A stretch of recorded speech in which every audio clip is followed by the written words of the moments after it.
Capricorn यानी कि मकर राशि वालों के लिए अगस्त के महीने में अपनी सेहत पर ध्यान देना बहुत जरूरी है, क्योंकि अगर आपने अपनी सेहत पर ध्यान नहीं दिया तो फिर आने वाले दिनों में, खासतौर पर सितंबर के महीने में, आप लोगों को काफी समस्याएं हो सकती हैं। And that is not all. जो भी काम आप कर रहे हैं, हर उस काम को डबल चेक करने की आपको जरूरत है। तो ऐसी ही सारी चीजें आप लोगों के इस महीने के राशिफल में जान लेते हैं। नमस्ते, भाग्यश्री होलिस्टिक एस्ट्रोलॉजी में आप लोगों का एक बार फिर से स्वागत है।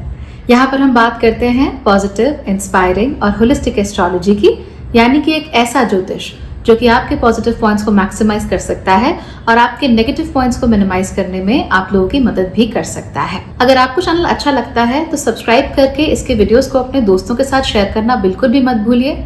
मेंबर बनकर आप सारे वीडियोस दूसरों से पहले भी देख सकते हैं। और हाँ, अगर आप अभी मेरी वेबसाइट भाग्यश्री.org पर जाएं तो वहां पर आप लोग मेरी मेलिंग लिस्ट का भी हिस्सा बन सकते हैं, ताकि आने वाला कोई भी ट्रांजिट आप लोग मिस ना करें। सारी अपडेट्स मैं आपको भेज दिया करूंगी और साथ ही संडे के संडे आने वाले हफ्ते के लिए प्रिपेयर कैसे करना है वो भी मैं आप लोगों को बताऊंगी। फाइनली 4 अगस्त से लेवल 1 यानी कि बिगिनर एस्ट्रोलॉजी लर्निंग क्लासेस हैं, वो भी शुरू हो रही हैं। तो अगर आप ज्योतिष सीखना चाहते हैं, कंसेप्चुअली बहुत स्ट्रांग बनना चाहते हैं, तो 4 अगस्त से शुरू होने वाली इन क्लासेस का आप लोग हिस्सा बन सकते हैं। चलिए अब मकर राशि की बात कर लेते हैं। मकर राशि वाले लोगों को इस महीने अपनी सेहत पर खास ध्यान देने की जरूरत है, और केवल अपनी ही नहीं, इन्हें अपनी पार्टनर की सेहत पर भी अच्छा खासा ध्यान देना पड़ेगा। इस महीने आप दोनों को ही छोटी मोटी बहुत सारी प्रॉब्लम्स हो सकती हैं। मेजर तो कुछ नहीं होने वाला, तो ऐसा तो नहीं है कि कुछ बहुत बड़ी बीमारी हो गई या एक्सीडेंट हो गया, ऐसा कुछ नहीं है। लेकिन छोटी छोटी बातें, कमजोरी, फटीग, इन सब की वजह से ना आपके और आपके पार्टनर दोनों की ही सेहत थोड़ी ढीली पड़ सकती है। सूर्य का जो आने वाला गोचर है वो आपको सेहत के मामले में और रिश्तों के मामले में बहुत ज्यादा हेल्प नहीं कर रहा है।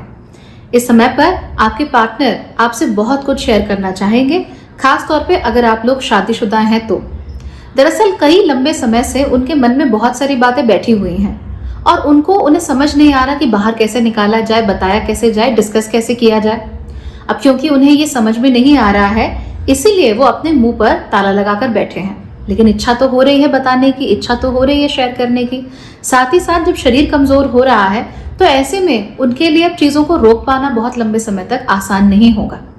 इसीलिए अगर आपकी मकर राशि है, आप शादीशुदा हैं, तो अपने पार्टनर से आराम से बैठकर बातें जरूर कीजिए और उनसे कहिए कि तुम्हारे मन में जो भी है आज खुलकर तुम मुझे बताओ। चाहे वो बात मुझे अच्छी लगे, चाहे वो बात मुझे खराब लगे, चाहे वो मेरे मन के अनुकूल हो, चाहे ना हो, मैं उन बातों को सुनना चाहता हूँ या सुनना चाहती हूँ। और फिर उन्हें बोलने दीजिए, चुपचाप से उनको सुनिए। किसी बात को कंटेंट करने की कोशिश मत कीजिए। यानी अगर उन्होंने कोई ऐसी बात कही जो आपको समझ नहीं आ रही है, जो आपको ठीक नहीं लग रही है, तब भी चुपचाप से उनकी बात को केवल सुनिए, रिएक्शन मत दीजिए, ज्यादा रिस्पॉन्ड मत कीजिए। ऐसा करने से आपका रिश्ता भी काफी हद तक सुधर जाएगा और इसके साथ साथ ही जो भी तकलीफें आपके रिश्ते में थी, जो कि बहुत ज्यादा उभर कर तो बाहर नहीं आती, लेकिन कई मौकों पर बस यूं ही एक दूसरे की बात ना सुनना, एक दूसरे के साथ इधर उधर ना जाना, ये तो छोटी छोटी समस्याएं हैं जिनको आप आसानी से पर्दे के पीछे छुपा देते हो। इन समस्याओं के पीछे कोई बड़ी बात है और इस महीने उस बड़ी बात को जानना आप लोगों के लिए बहुत जरूरी है। तो उनसे कहिए कि जो भी बात है खुलकर शेयर करें और आप भी शांति के साथ उनकी सारी बातों को सुनेंगे। न डिप्रेस होंगे, न गुस्से में आएंगे और ना ही परेशान होंगे। जो लोग रिलेशनशिप में हैं उनके बीच में भी इस समय पर थोड़ा सा मनमुटाव हो सकता है। ईगो क्लैशेस आप लोगों के बीच में हो सकते हैं कि आप लोग बिल्कुल ही गंगा जा रहे हैं और वो यमुना जा रहे हैं, इस तरह की बातें आपको देखने को मिलेंगी। इनफैक्ट पार्टनर का बढ़ता हुआ ईगो, उसकी वजह से आपको इस समय पर अच्छी खासी तकलीफ हो सकती है और आपको लग सकता है कि ये व्यक्ति ये काम इसलिए कर रहा है कि बहुत एटीट्यूड आ गया है, बहुत ईगो आ गया है। That might happen with you. लेकिन अगर आप इस समय पर सिंगल हैं तो मैं आपसे कहूंगी कि इस समय पर don't really settle on anybody. हाँ, आप लोगों से मिल सकते हैं, आप चाहे तो डेट्स पे जा सकते हैं, आप जैसे शादी.com है या दूसरी जगह है जहां पर आप अपने लिए पार्टनर ढूंढते हैं, वहां पर आप लोगों से मिलजुल जरूर सकते हैं, लेकिन किसी भी चीज को जरूरत से ज्यादा आगे बढ़ाने की आपको जरूरत नहीं है। So talk to people, meet new people, लेकिन किसी रिश्ते को कोई नाम इस समय पर मत दीजिए और हो सके तो किसी को लीड ऑन भी मत कीजिए। मतलब किसी को ऐसे नहीं लगना चाहिए कि आप तो उनमें बिल्कुल इंटरेस्टेड हो और आप शादी कर ही लोगे and then after a while you say कि नहीं मुझे इंटरेस्ट नहीं था। ऐसे नहीं करना है। और कोई बहुत बड़ा कमिटमेंट भी रिश्ते के मामले में फिलहाल किसी को नहीं देना है, वरना आपको वहां पे घुटन होनी शुरू हो जाएगी, जो कि हम नहीं चाहते हैं। इस महीने आपके फाइनेंसेस अच्छे रहेंगे, कोई बहुत बड़ी प्रॉब्लम हमें यहाँ देखने को नहीं मिल रही है। हाँ, अगर आप लोग बिजनेस ओनर हैं, इन दैट केस आप लोगों को थोड़े डिले जरूर देखने को मिल सकते हैं पेमेंट्स में, शिपमेंट्स में, लॉजिस्टिक्स में। अगर आपका बिजनेस है, इन दैट केस तो आपको थोड़ी ज्यादा तकलीफें देखने में आ सकती हैं। आपका जो भी कहीं से कोई माल सप्लाई होना था, वहां पे कुछ खराबी आ जाना, उससे आपका जो भी सामान आ रहा था उसमें थोड़ा सा लॉस हो जाना गुड्स का, ये सब आपको देखने को मिल सकता है। That should not be a huge problem, you will generally be able to sail through it. तो देर से हो चीजें, लेकिन हो अच्छे से जाएगी, इवेंचुअली सब कुछ निपट जाएगा। आप लोग अगर बिजनेस ओनर्स हैं तो अपनी जो बुक्स हैं, अपने जो अकाउंट्स बुक हैं, उनको एक बार जरा ध्यान से गौर से पढ़िए। पक्का वहां पर कुछ ना कुछ ऐसे इश्यूज हैं जो आपकी आंखों से यूं ही फिसल जाते हैं। कई सारे वेस्टफुल एक्सपेंसेस भी हैं जिन पर आपने अभी तक ध्यान नहीं दिया है। तो इन वेस्टफुल एक्सपेंसेस को आप लोग जरूर देखिए और उन्हें जैसे ही दिखते हैं उनको रोकने की कोशिश कीजिए। अपनी अकाउंट्स बुक से बिल्कुल भी दूर मत भागिए। इनफैक्ट हो सके तो अपने बिजनेस में जितना काम आप दूसरे जगहों पे करते हैं या दूसरे फील्ड्स में लगाते हैं, उतना ही काम अकाउंटिंग पर भी लगाइए, क्योंकि वहीं से आपको चीजें देखने समझने को मिलेंगी। छोटी छोटी हो सकता है कुछ ऐसी गलतियां हो जिसकी वजह से आपको आज की डेट में बड़ा नुकसान हो रहा हो या आज की डेट में बड़ा डीले हो रहा हो, तो उसको प्लीज आप क्लियर करने की कोशिश कीजिए।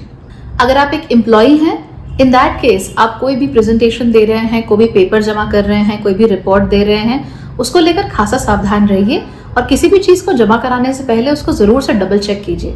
चाहे दुनिया में और कुछ भी चल रहा हो, चाहे आप पूरा दिन कुछ भी कर रहे हो, लेकिन जब रिपोर्ट जाएगी, the report has to be exquisite. वहां पर कोई गलती नहीं होनी चाहिए, वरना एक कॉमा इधर उधर हो जाने से या फिर एक जीरो इधर उधर हो जाने से आपके लिए बड़ी भारी मुसीबत क्रिएट हो सकती है। बहुत बड़ा सिरदर्द आपके ऑफिस में आपके लिए क्रिएट हो सकता है। So no matter what you do, double check everything.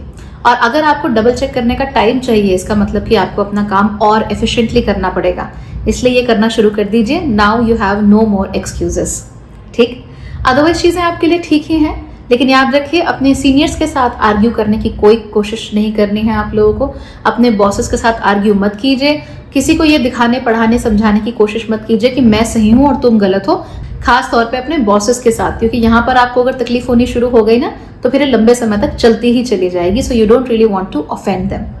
Health के मामले में मेजर कुछ नहीं हो रहा है। टायर्डनेस और फटीग आप लोगों के मन में बनी रहेगी, लेकिन इस फटीग और टायर्डनेस का जो मेन रीजन है वो ये है कि आप इमोशनल बहुत ज्यादा हो रहे हो। इमोशनल खर्चा आपसे कुछ ज्यादा ही हो रहा है और इस इमोशनल खर्चे की वजह से आपका जो शरीर है, it's not getting enough energy to spend otherwise. तो सारा का सारा खर्चा अगर यही हो जाएगा सोचने में, तो बाकी का शरीर क्या करेगा? वहां तो थकान होगी ही। तो एग्जैक्टली यही थकान आप लोगों को महसूस हो रही है। तो किसी के बारे में अगर आपके मन में कोई बात है, अगर आप कुछ सोच रहे हो किसी के बारे में, खासतौर पे नेगेटिव अगर आप कुछ सोच रहे हो, तो उस चीज में ऐसे गोल गोल गोल गोल भंवर की तरह फंसते मत चले जाओ। हो सके तो सामने जाकर आप उस व्यक्ति से बात करो। यानी कि मान लीजिए आपको किसी व्यक्ति से चिढ़ है, परेशानी है, आपको प्रॉब्लम हो रही है उस व्यक्ति से, तो आप क्या करेंगे? बेस्ट चीज, आप उससे जाकर बात करेंगे। जरूरी नहीं है कि आपको कन्फ्रंट करना है किसी व्यक्ति को। जनरली जाकर हाय हेलो स्मॉल टॉक जो होती है वही करने की कोशिश करो। आपके मन का जो मैल है ना, वो यूं धुल जाएगा, because you don't really want to handle all these negative emotions inside your head, है ना। तो मन का मैल आपका आसानी से धुल जाएगा। उसके बाद फिर आप चीजों को कहीं अच्छे तरीके से अपनी जिंदगी में मैनेज कर सकते हो, बहुत क्लियरली सोच सकते हो। और एक बार उनके साथ आपकी रैपो स्टैब्लिश हो जाती है, उसके बाद अगर आपके मन में कोई बात है तो आप वो बात उनसे कर सकते हो। And I am pretty sure कि आपको जो सोल्यूशन है वो बहुत इजीली मिल जाएगा। And then you will be like, seriously मैं इस छोटी सी चीज के लिए इतना समय वेस्ट कर रहा था या कर रही थी। So don't do that. Otherwise अगर हम देखें तो ओवरऑल आपके लिए महीना अच्छा है, बहुत बड़ी कोई प्रॉब्लम्स नहीं है। इनफैक्ट बड़ी कोई जो प्रॉब्लम्स होंगी भी, उनके सोल्यूशन आपको देखने को मिल जाएंगे, एज लॉन्ग एज आप अपने घर में अपने पिता से, अथॉरिटीज से, ऑफिस में अपनी अथॉरिटीज से झगड़ा नहीं कर रहे हैं। Okay, so I hope this was helpful for you. Good luck everybody, take care and bye bye.